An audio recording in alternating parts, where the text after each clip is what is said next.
Hare Krishna, ladies and gentlemen, just a small glimpse from the Rudraksha workshop. The color of the Rudraksha fruit is blue. Why blue? There's a reason. One, it is an element of Shiva. Shiva is blue. The second one is the planet Shani.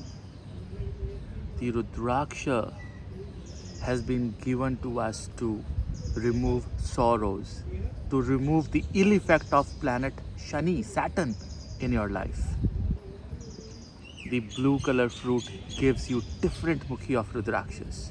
And these Rudrakshas you can wear in different parts of your body. You can wear them on your hairs. You see Shiva wearing in the hair. You can wear them on your arms, in the neck, in the wrist, and even in the ears. There are various points where you can wear Rudraksha.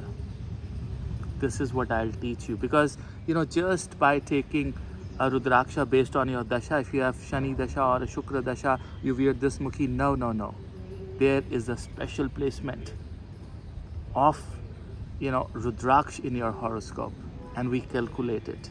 That's what I teach, and I teach you to remove sorrows of your life through wearing Rudraksha. And sorrows are of many types.